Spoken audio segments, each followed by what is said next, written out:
Hello, we are into the Inception lecture series of Metropolitan Discipline, and today we are going to deal with scales and divergences. The metropolis is in a scale which is halfway between the urban dimension and the national dimension. As we saw in one of the first presentations, we have different scales from the architectural design, which is 150, urban design, which is 1/500, urban planning 1/5000, metropolitan planning 150,000, national planning 1/500,000, a continent is 5 million, and the world is 150 million. And the client that needs that kind of planning is different in every case, and the disciplines that are involved in that kind of decision making and planning are different. From a single family that commissions the single family, the house, or an institution that commissions a building. You go into the community that requires some public spaces. You go into the city hall, the urban planning, and then you go on and on. And you go into governments, and then into coordination, confederacies of governments, and then into the world, which is obviously macroeconomics and geopolitics and so on. The disciplines are different in any case. And the metropolitan discipline is in between national planning and urban planning, but is more like national planning, as we have seen, because of the importance of the metropolis in economic terms around the world. Metropolis are as powerful in economic terms as nations, and many are much more powerful than many nations. So we have to deal with it, realizing that interaction at a national level, more like an urban level.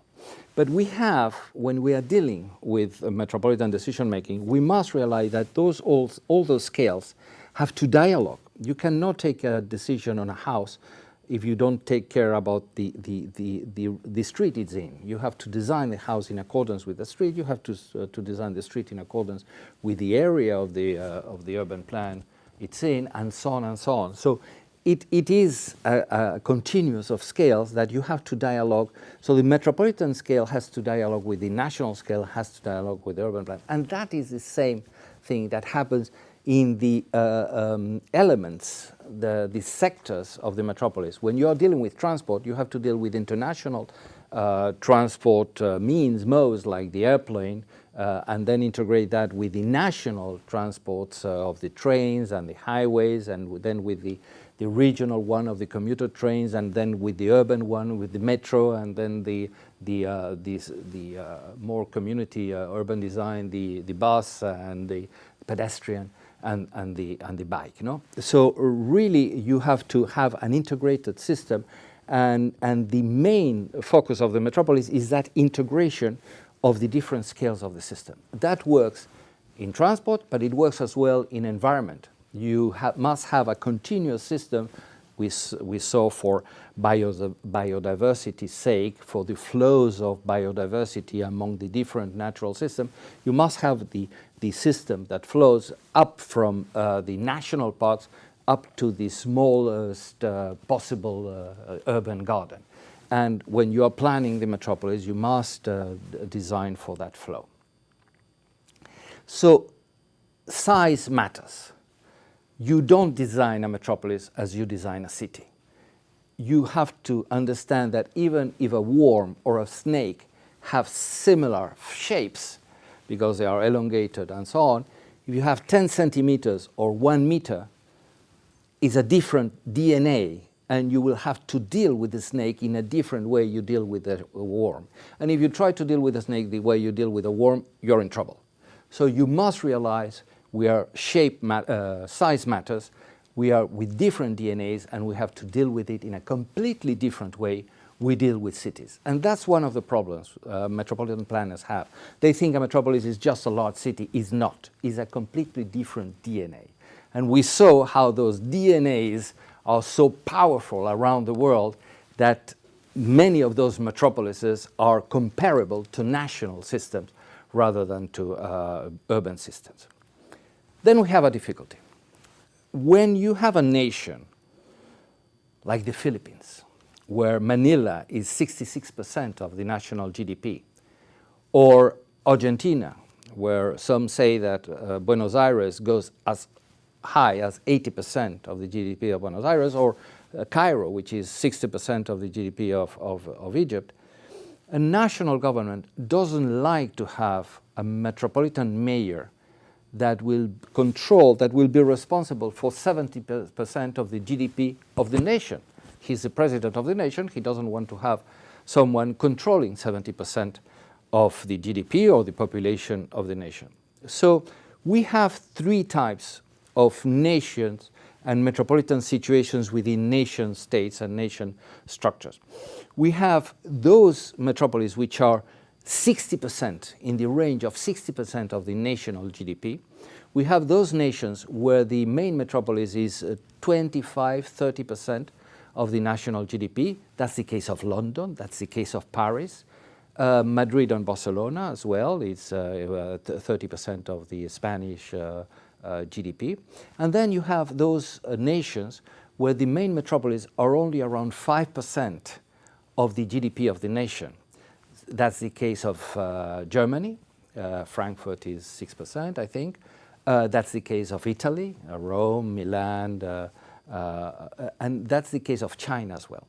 So it depends on what kind of nation. If you are in the 60% bracket, if you are in the 30% bracket or the 5% bracket, probably the national government will have a different political attitude to the way those metropolises have to be managed. The lower, in the 5% bracket, the national government doesn't really, is not afraid of a management of the metropolis with a lot of political power. And that's why in Germany the federal system allows Berlin, Bremen and Hamburg to have their own metropolitan governance and metropolitan system. In those countries where the metropolis is almost 70% or 60%, in that range, the national government will not like it. So we have to be aware of that, to understand what kind of governance mechanism will be better for a metropolis depending on the national situation and the national bracket. We must understand that whatever one of these mechanisms we decide for, which can be confederate, unitary, or federal, that the way we handle the metropolis has to be completely different from the way we handle the urban systems.